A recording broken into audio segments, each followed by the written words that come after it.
Alrighty. Yeah, so that was just a short presentation sort of from locations all around the world. I mean, I work as a photographer, but I also work as a guide. So I travel to the Arctic, to the Antarctic, South America, South Pacific, various different locations, either taking guests or working for productions to film documentaries like you would see, Blue Planet, Planet Earth, that sort of thing.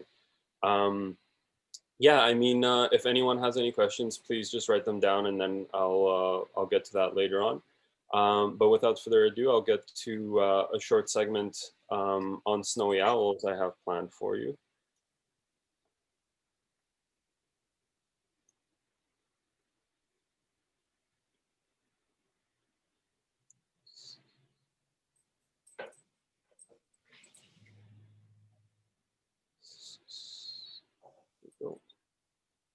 Okay, everyone see that okay?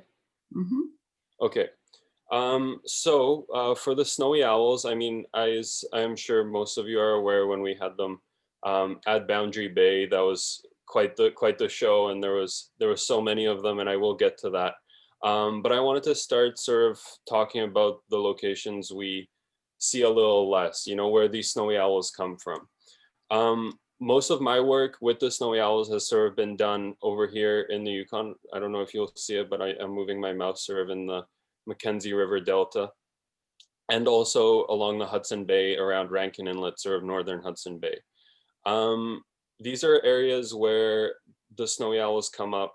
It's a tundra. There is no such thing as the forest there, so it's a totally different landscape than what you would see here. I mean, here's sort of a rough idea of what that looks like. Mm. Um, no people, no roads, sort of just vast expanse of tundra.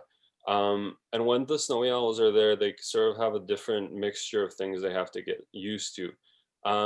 One being caribou migrations, polar bears, Arctic foxes, Arctic wolves. There's a wide variety of wildlife in this area just because it is so remote.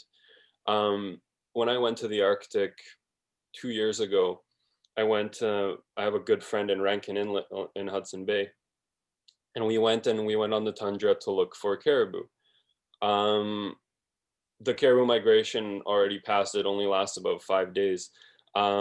So we're just driving around, and all of a sudden, we see this white lump. Now, the snowy owls, unlike Arctic foxes and other mammals, sorry, snowy owls are birds, so they don't necessarily shed their feathers to adapt to this different landscape in the summertime. But they do, however, blend in when they're young. So this being an owl chick, only actually a few weeks old, so they grow super fast. So the Arctic summer, it's not like the summer we have here. It doesn't last from May to October. It actually only lasts from about June to August. So it's about 3 months when these animals have to hatch, grow up, learn to fly, and then start their migration south. But as you see in this picture specifically, and this one as well, um, the owls are completely adapted to blend into this environment. So even though their parents are very visible, they're completely gray. And as soon as you'll approach, they duck down and they hide in the grass to be as invisible as possible. And I mean, you could be driving, you could be walking, and you could walk right past one, and you wouldn't even know it. That's how crazy they are adapted to this environment. One thing Jim and I discussed yesterday when we did our dry run, though, was that the adults, though they don't shed their feathers, they do become more gray just because they don't clean themselves. So I don't have a picture of the adults because they disperse to different parts of the tundra to get your attention away from the chicks. Um, but they do look yellowish and brownish, so that they also do blend in. Um, One thing though, there is so many predators these owls have to stay away from. Such being as Arctic foxes, which also in the summertime shed their white fur to blend in with the environment. Snowy owls, their tactic to avoid these predators is to, like I mentioned earlier, is to get the attention away from the chicks. So I've actually seen the parents fly off into a distance and pretend that their wings are broken, that they're injured, to sort of get the attention away from the chicks. Um, there's other wildlife, especially raptors, in the Arctic, however, that have developed different tactics. One being the peregrine falcons. Now, Rankin Inlet and that specific area of the Hudson Bay is super well known for peregrine falcon chicks because of the cliffs. Now, they have developed a different tactic to get away from these predators as they nest on complete outcrops where the predators can't actually access.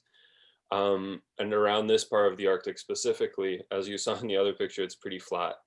Um, in this instance, there's rocky outcrops and rocky cliffs where these birds can hide and nest. Such being this case, and I mean, on this trip, we saw only that one pair of snowy owl chicks, but we saw maybe 6 different peregrine falcon nests in various parts of the rocks. Now, as I said earlier, the Arctic summer is super short, and as you saw in that earlier image, this is the exact same place, but in the wintertime. You know, as soon as as soon as September hits, autumn is pretty much over. End of September, you get snowfall. October, everything's already frozen, and much of the wildlife has left. Um, as you can imagine, even though snowy owls are found in places like Manitoba, Saskatchewan, Alberta in the wintertime, where temperatures do hit -40 and such, there just isn't that much prey to sustain them in the summertime because the lemmings, all of that, they hibernate in the wintertime. So there's absolutely nothing for them to eat. The further down south you go, there's more mice, rats, lemmings further up in the ground that these animals can sort of, that the owls can hunt, which is why they kind of migrate down. That being said, however, on certain years when these snowy owls come down, there's the predator and prey relationship where it's these two graphs, you could say, where when there's a lot of lemmings, that means there's not that many snowy owls. And likewise, because there are so many lemmings, that year's owl chicks have more food. So there's going to be the next year a lot more snowy owls, and once again a lot less lemmings. And it's sort of this back and forth wave where it sort of corresponds to every 4 years, which is why every 4 years or so we get an influx of snowy owls in the Boundary Bay area in the lower mainland, because they all of a sudden have to find new territory to migrate to, as well as to find this prey. Which is why just about, you know, who knows, maybe this year it will just so happen to be that 4th year where we will get that influx of snowy owls because we are coming up to it.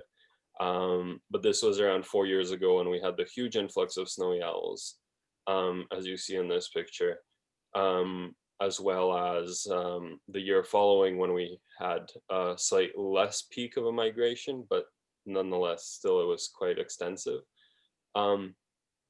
The owls that migrate here, especially in these huge numbers, are mostly young owls. So as you saw in that first picture, they're very gray, they can't fly yet.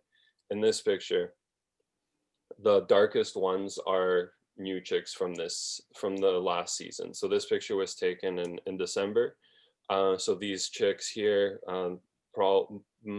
these 2 main ones in the center, as well as these corner ones, would most likely be chicks born that same year, which would at that point only be around 7 months earlier. The chicks are dark in color, like I mentioned. The females are also, but slightly less, with the adults being completely white. My Zoom call is covering it, but this guy right here being one of them, as well as this guy in the corner.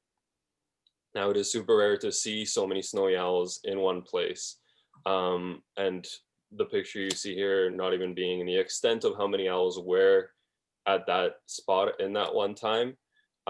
There's I have another picture from when I was coming towards them, when there was, I think, 15 of them in that picture, sitting in a bunch. But as the sun rises, as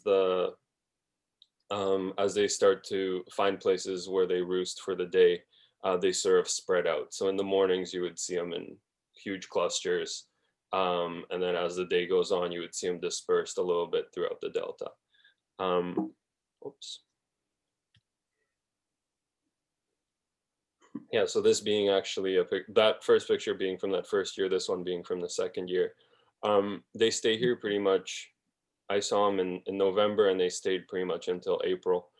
Some later than others, but it was such a special place to see them at Boundary Bay, because I don't think they're necessarily used to this warm temperature. You know, when they're in Alberta, in that area, it gets so cold, that they're still pretty huddled together. But here they had so much energy to fight, to play, to explore the area. And as they should be kind of sleeping in the daytime, these are animals that are used to 24-hour daylight. In the Arctic, they don't get any sort of night in the summertime. So they were completely adapted to hunting in the daytime, but as well hunting in the nighttime, as well as hunting in the daytime. Like, for instance, on few occasions, I saw them hunting for voles and for rats throughout the day, just because it's nothing new for them. They're not like horned owls or great gray owls, where they are very much used to sort of a schedule of day and night. In this instance, it doesn't necessarily matter for them. Actually, they're more used to hunting in the daytime than they are in the night. Yeah, so like I said, just because they do have so much food, they do tend to play and to fight. These two are actually not necessarily fighting. It's a young one, and I believe either a young male or a female, but they were play fighting over a goose. They weren't actually fighting to sort of catch something or because there wasn't enough food, but they were just fighting because it helps them practice for the years to come. Over the course when the snowy owls were at Boundary Bay, I spent well over 60 days at Boundary Bay. At the time, I was still going to high school. I was in grade, I want to say 10 or 11, but time flies for me as it does for everyone else, so I can't remember. But I would find myself driving out there with my dad in the morning to Boundary Bay, taking a few pictures in the morning, going to school. But it was such an amazing experience. And like I said earlier, my goal as a wildlife photographer, as a cinematographer, is to be as invisible as possible, to sort of get these National Geographic shots of this wildlife without actually encroaching on their environment. And that's when it is the time and effort of actually waiting and putting yourself in that situation. So, you know, I did it with polar bears this summer. I spent a month with them, and they got so used to me that by the end of it, we were like best friends. I mean, granted, your best friend can eat you, but that's just the relationship you build with them. I mean, with the snowy owls, even the picture you saw with the 8 of them, it took me, I would get there at sunrise, and I would build this relationship as the day would go on. So I'd hop in my waders, I'd crawl up into the delta, and I'd just crawl on my stomach until I was at a distance when the animal knows I'm there but isn't scared of me. And as soon as that animal was comfortable with me being there, I would move a little bit closer. If the animal was very aware of my presence, I back off, I leave it alone. And if not, I just build that relationship as the day goes on. And actually, there came a point, I love that. I love that day. It just sticks out in my mind when there was a group of snowy owls, and I approached them. It took me about 2 hours to do so. Ended up being maybe 15 feet away, and one of the snowy owls kind of got interested in the shoelaces on my feet and landed on a branch about 5 feet away from me. I only had my long lens on, so I couldn't even take a picture of it because it was so close. And it kind of just sat there and watched me. I was like, you know, my dad's sending me a message on the phone being like, hey, you know, you have to go to school, like we have to go, like what are you doing? And I'm just sitting there like, well, I I don't want to scare this bird or do anything, so I kind of like rustled around a little bit, and the snowy owl didn't budge. So I'm like, okay, well, obviously he's not going anywhere, so I stood up right in front of the owl.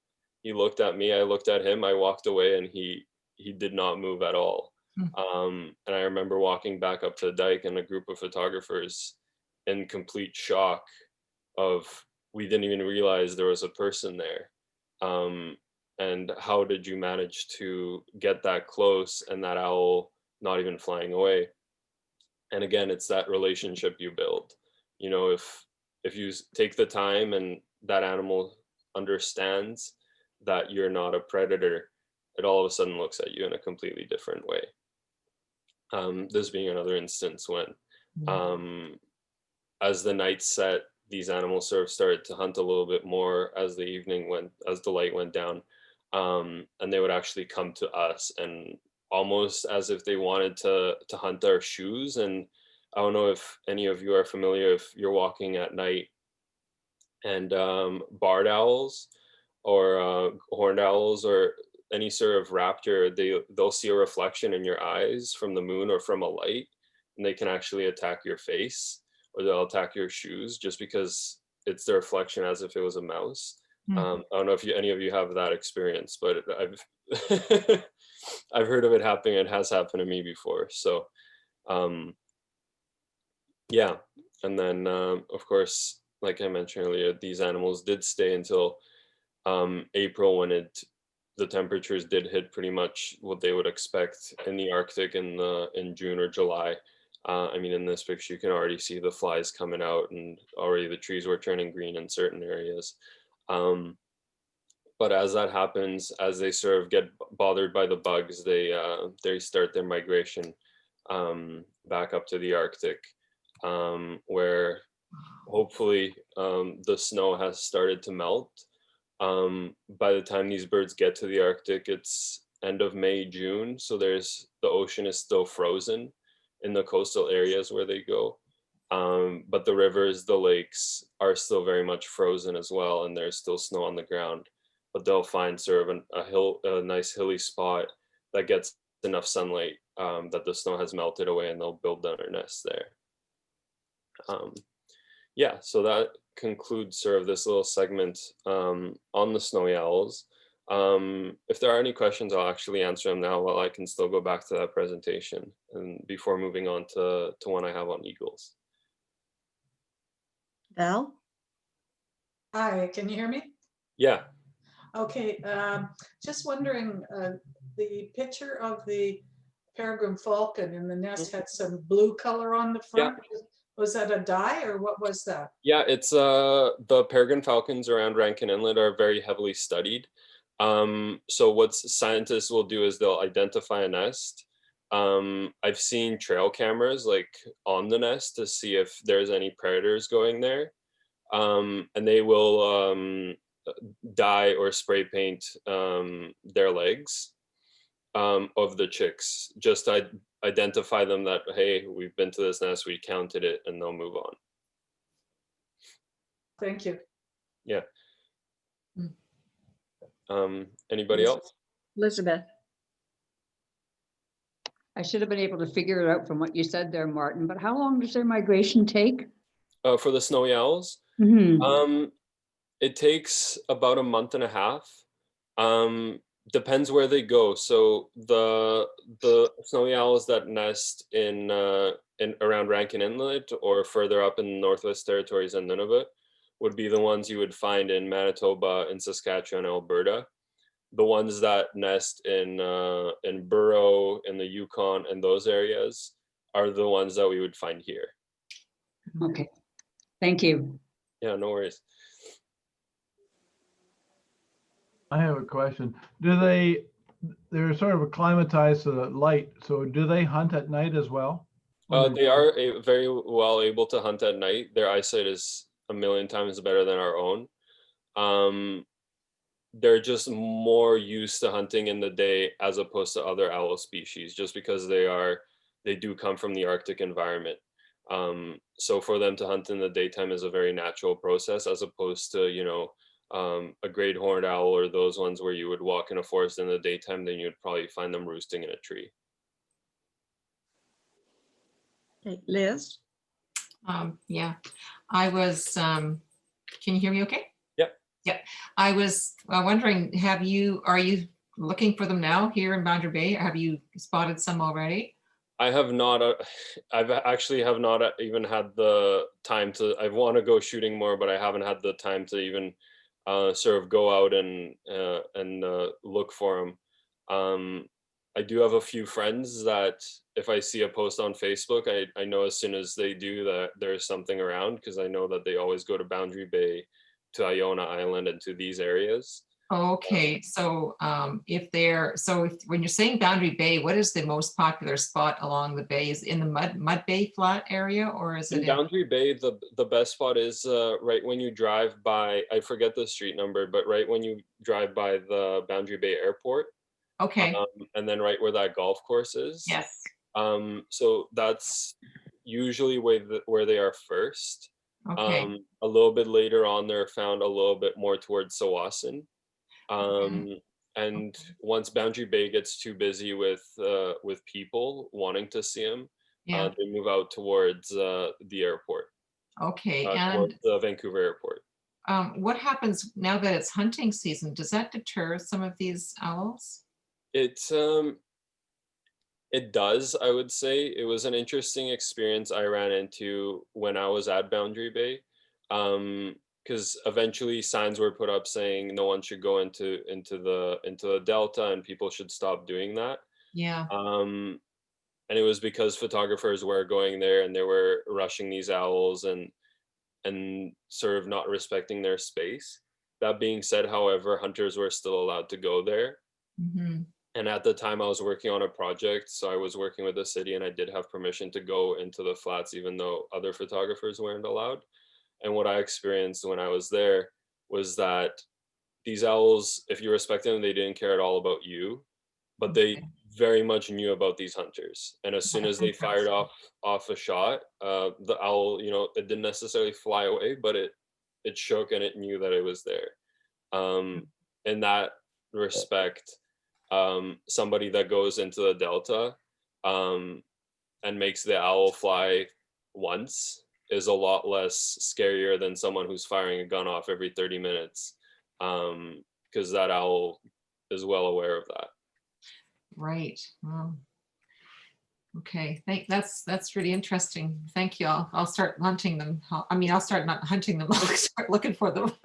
Yeah, it's a very interesting divide where the hunters are paying money for permits and stuff like that, so they're allowed to do more, even though it's a lot worse for the animals, especially the owls. Well, I'm surprised that because of our environmental issues here and how we're working so closely with nature, that we're so tied into this hunting season here. I think it's probably stems back into the probably the 50s when they allowed that to happen here. But Yeah. we've got this nature reserve here with these beautiful birds coming in. So I don't know how those two are going to coexist in the future. It's the hunting, and I was also quite disappointed at Boundary Bay when they removed the logs that the owls used to perch on, and to hunt as well, because a lot of their prey hid under those logs. So when the city came in and they removed all those logs, it was quite Right. all the owls, they sort of found different places to perch. So they would go out further into the delta where there still were logs, or they would find different environments altogether. Mhm. So it's this relationship we have where, we want to control nature and we want to have our input in it, but it just wants to be left alone and do its Yeah. own thing. Yeah. Thank you. Okay, Sid's next. Martin, I'm curious whether there's much knowledge of the migration pathways that our owls, if you could call them that, follow between the Arctic and here. Do they come down the interior or the coast or both, or do we know? Not that I can't say specifically because I am not a scientist that has studied this, and I don't want to give you knowledge that is by any means not right. I will, however, say from my experience that it is these owls that are coming down from Burrow in that area, and they're following sort of the mountain range on the on the interior side of the coastal mountains as they pass through the Yukon and then cutting through sort of northern BC. And then I believe, based on what I've seen when they appear in BC, is they sort of appear in Nanaimo first, in Port Hardy, in Bella Coola, in these areas. So my feeling is that they follow the inlets down from the mountains, whether it being through Bella Coola, through Howe Sound, and those areas. But that's my idea. Just based on as soon as I think that it's going to be a big snowy owl year. I go on Flickr or I go on different websites and I start looking at where have snowy owls been spotted. So I'll just go on Flickr and be like snowy owl in BC or something like that. And sometimes people put up a map and you can kind of trace them. And if you can see that they're sort of heading into the warmer area, then you can be like, okay, well, if they continue this trend, they might be here in 2 or 3 weeks. Okay, cool. Any more questions or? Okay, with that being said, I'll move on to a different migration. The migration of the bald eagles we have in our area. This sort of being a slightly different topic just because unlike the snowy owls, we do have residential bald eagles and we have huge influxes of bald eagles that come in from Alaska and northern BC. But that being said, I'll get into this here.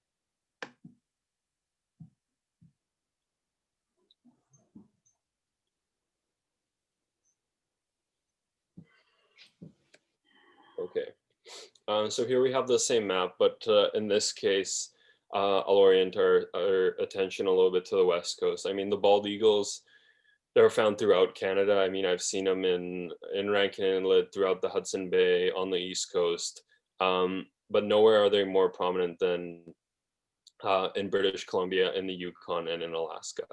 Now, what we have here is, it's sort of interesting because we do have residential bald eagles that stay here year-round, just because we have such extensive amounts of food for them with the salmon runs, with the herring runs.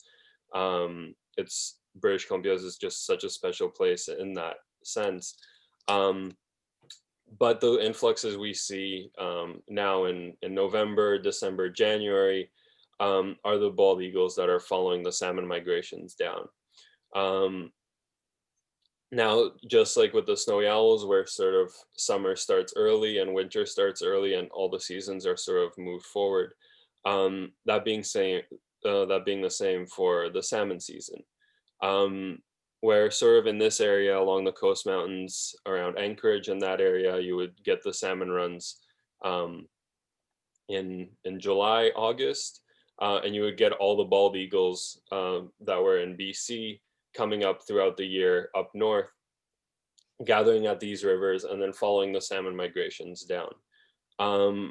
Usually by the time the salmon migration ends in Alaska, it picks up in British Columbia and so on and so forth in BC, or sorry, in lower BC, where we get these influxes of bald eagles coming in sort of in October and then exponentially in November, and then with the peak being sometime in December.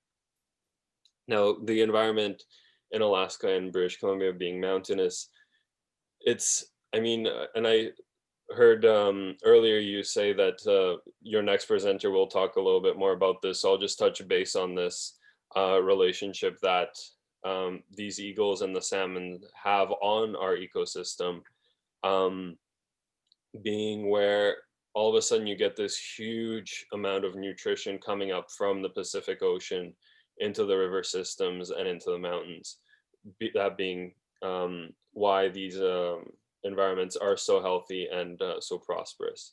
So you get these huge influxes of salmon coming up from the Pacific Ocean in order to spawn, and different species of wildlife sort of coordinating their entire life cycles to match these salmon migrations. Now, recently, the salmon runs haven't been that great.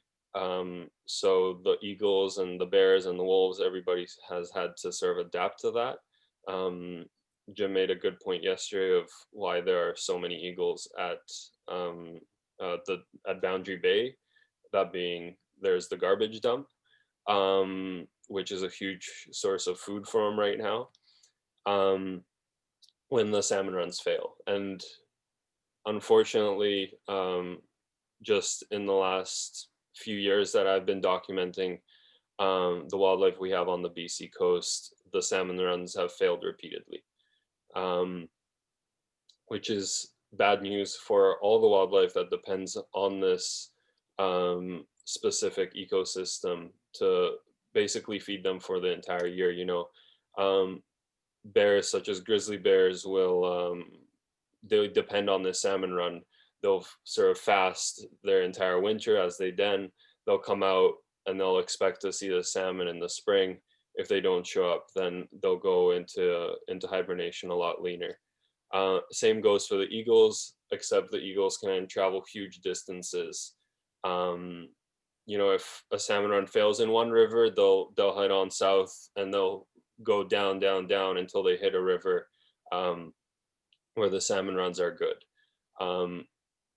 And of salmon runs, they serve, once again, they go in 4-year cycles, where you'll have a peak cycle, a dominant year, a semi-dominant year, and then 2 years of not that many fish.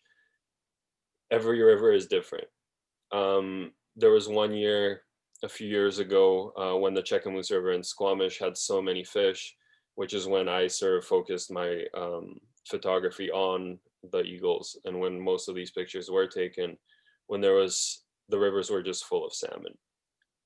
Now, the eagles sort of want to catch them when they're in their end stage. So they'll go to the headwaters of the rivers and they'll gather in huge numbers. So this being sort of in Harrison Mills and Harrison Lake, where it's sort of this pristine environment and you'll just see eagles everywhere. And the one thing about these ecosystems is that if we let them be, they're tremendously wild. Just because all of a sudden you do have this influx of nutrition coming in from the Pacific Ocean, it is spread out through the forest by the bears, by the wolves, by the eagles. And it's a landscape where all of a sudden you have predators and prey working together, and they're all going there for the salmon. So, as mentioned earlier, you sort of have the autumn going further down south, and it ends in BC. End of Washington, British Columbia is where the salmon come in last, which is why we get these huge influxes of eagles on certain years, is because it's sort of their last stop. It's their last opportunity to feast before winter, before their migration up north in the spring. So these eagles come down and gather around the rivers to feed. And it's interesting because for me, I've grown up fascinated by eagles, but as many of you know, they're very shy animals. You know, at least I find owls are shy, but they're also curious. So if they're interested in you, they will come to you. Eagles, on the other hand, they don't want to have anything to do with you, which is where my friend James comes to play. This is James. James was an eagle I met three years ago. during that peak Checamoose salmon run. And I came to the river one day, and I sort of discovered this blind channel where, those of you familiar with Checamoose River, and Brackendale, all of the eagles are always on the other side of the river. In this instance, there was sort of a blind channel that I didn't really know was there, and I walked to it, and there was a few eagles around, and as soon as they saw me, all of them left except for this one guy that stayed on this log. So I came down and I crawled in my camo and my camera, and I sort of hunkered down behind a log, and once again I put in the time and effort, and it took me a few hours, and I was finally in a place where I felt comfortable for taking pictures. So I sat there, and James didn't leave. He would go off, he would catch a fish, he would go about his business, and he would still come back. So the day went on, I decided to leave. I came back the next day.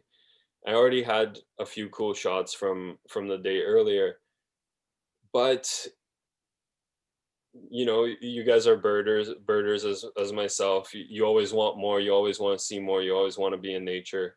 So I came back, even though I had everything I wanted. I came back, but I sort of wanted to be more involved in this bird's life and not behind the camera. I sort of wanted to put myself and just sort of admire the situation I was put into. So I sat down on this log. I had my morning cup of coffee. I had my breakfast.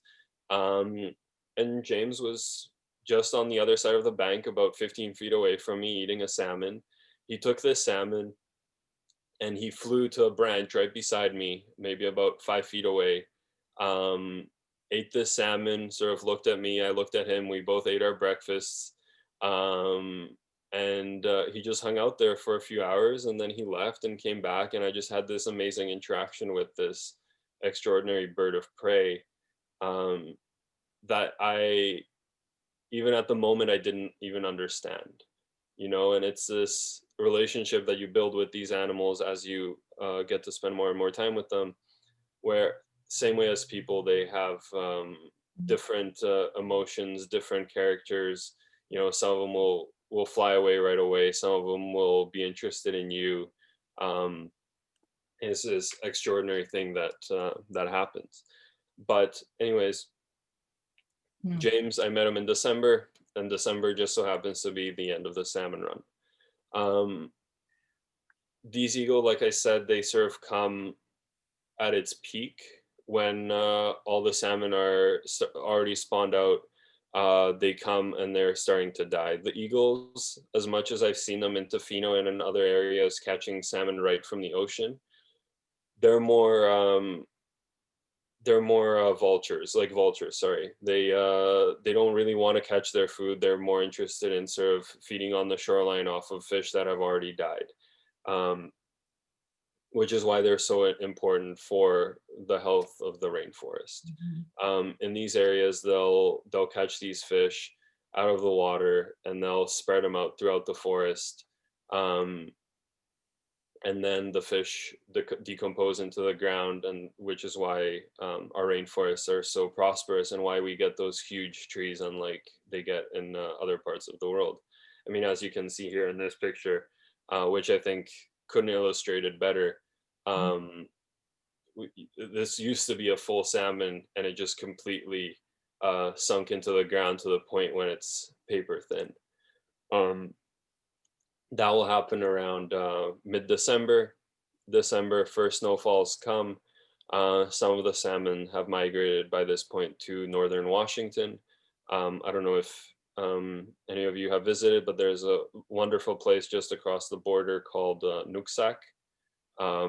That gets huge influxes of bald eagles, and you can view them super close just because it's such a tight area. But yeah, so that's what happens to these eagles. The ones that are residential are now well fed, and they'll go off and breed in March and April and have their chicks. And the ones that are migratory will head a little further down south And then once there isn't enough prey, even snow geese and such like that, they'll start following their prey up north back into Alaska and repeating this process over and over again. Yeah, so that I believe that actually concludes this segment. If there are any questions, I'll be happy to answer those at this time. Where was this picture taken? That last picture? The last picture was taken in Squamish. I have a few different locations I go to. There's Brackendale, and there's a few off-roading locations up the Pemberton Valley, which I like to visit just because they're less busy.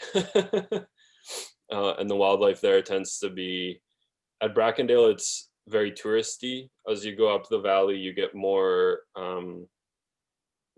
into the wilderness, and you start to see black bears, grizzly bears, wolves, a whole bunch of other wildlife along with the eagles. Yeah. Jim Rondak. Hi there.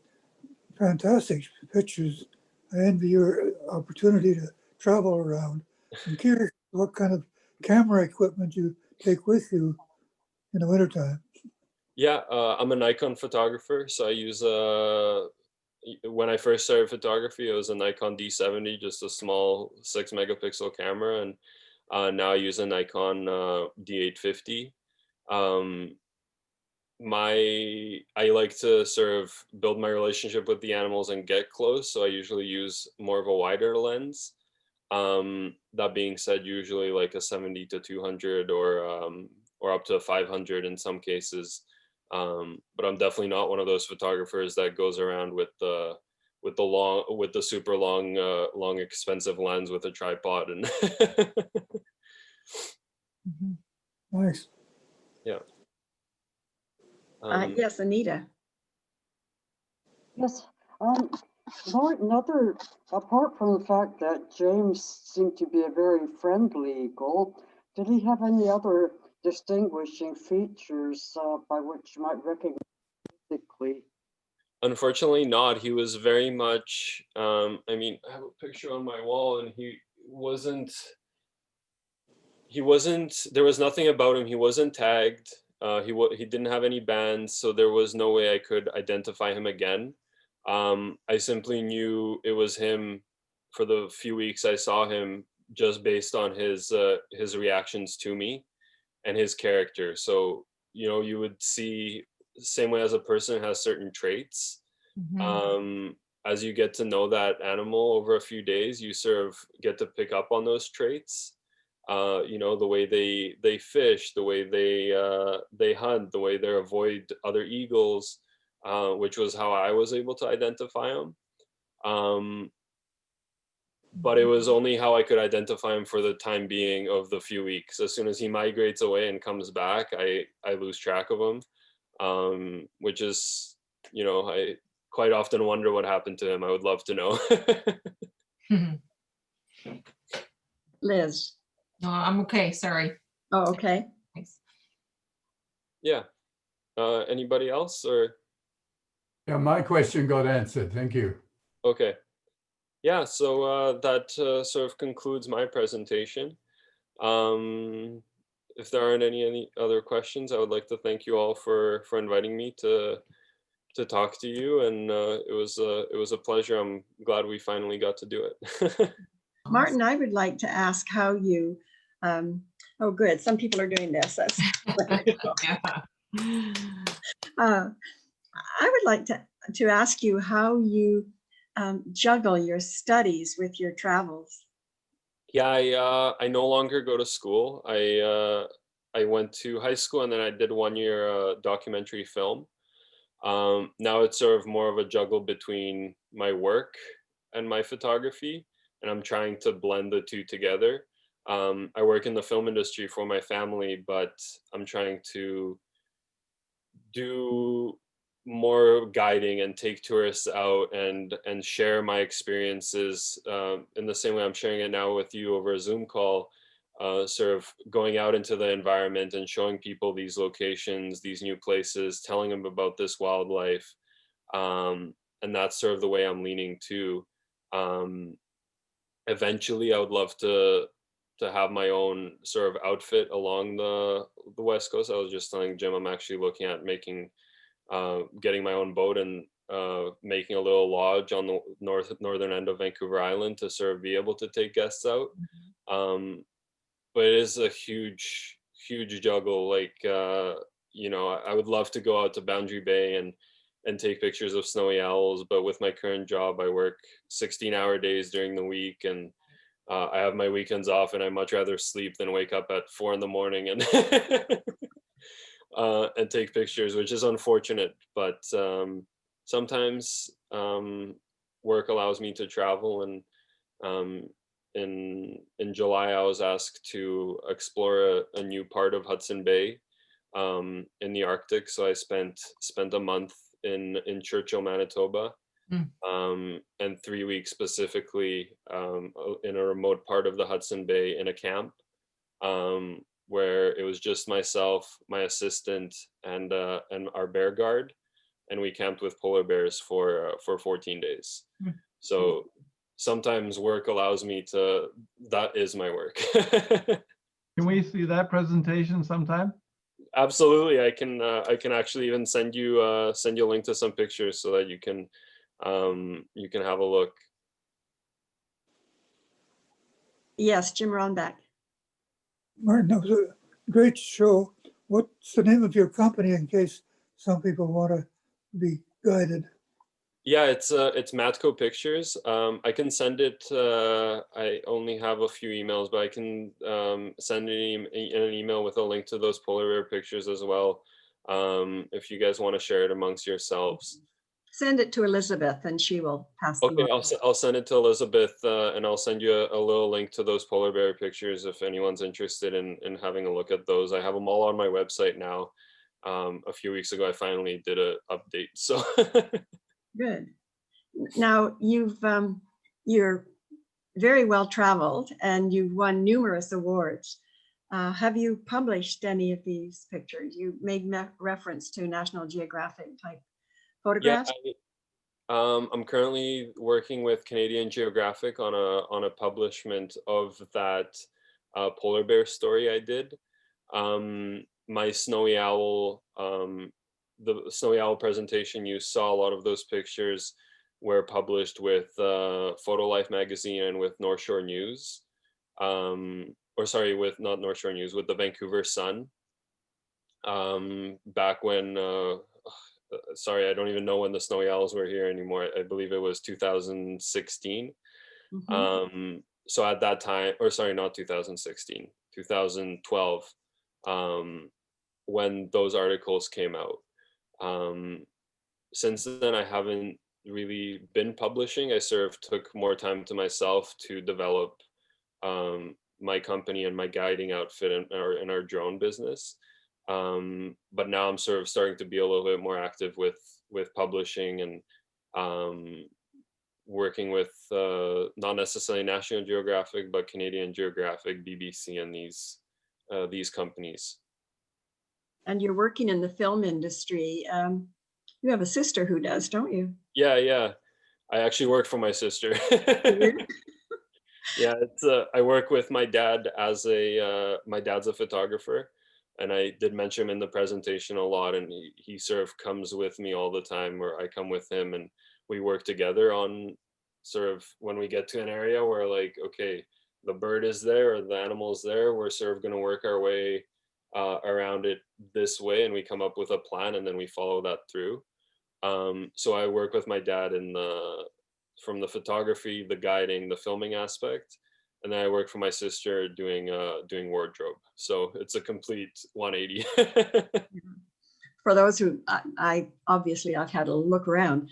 His sister's quite the designer, working on top TV shows that you would be familiar with. Yeah, she clothing designer. We do a lot of hallmarks. I don't know if anyone's familiar with When Calls the Heart or Aurora Mysteries. They're all hallmarks, and some Netflixes as well. So good stuff. Val. Yeah. I'm wondering if the outfit you're wearing is one of your sister's creations. No, actually, I sprained my neck. I sprained my neck over the weekend, and this is the only way I can move. So Oh, that's too bad. yeah, How it did you was. do that? I went kayaking to Sunshine Coast, and I went swimming in the water, and I think the shock of the cold water broke me. Growing up. Joyce? Joyce, did you have a question? Unmute your, she's muted. Okay. Joyce, if you had a question, I thought you put your hand up. Make sure you put your hand on the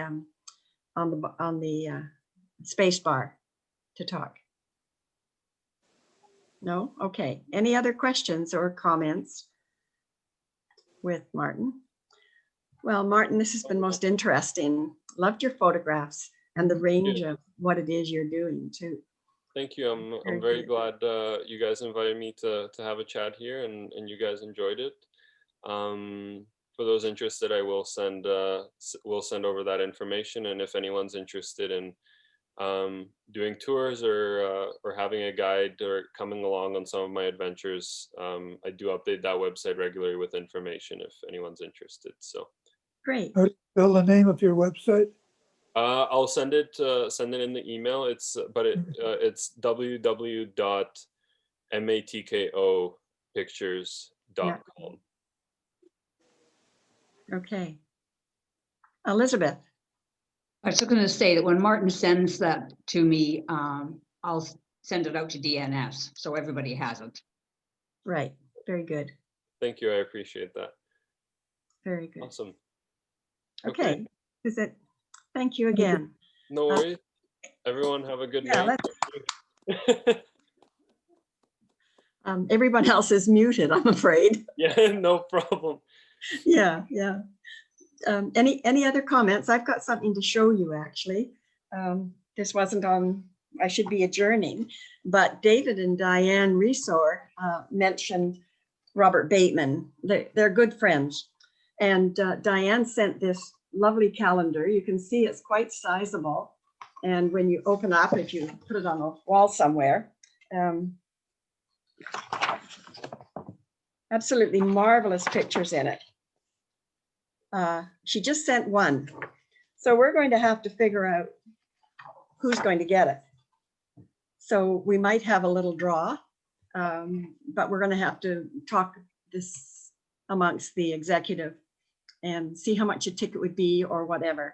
And we'll get back to you. And it does say for the Delta Naturalist, best wishes, Robert Bateman. So that might make a nice Christmas gift too. Okay. If that's everything, then we can adjourn the meeting. And thank you everyone for coming. Thank you. Thank you, Audrey. Okay. Good night. Good night. Good night. Good night. Good night to all. Right. Thanks, Audrey. Good night, Okay. everyone. Bye, everyone. Good. And I saw Donna somewhere there. Is she gone?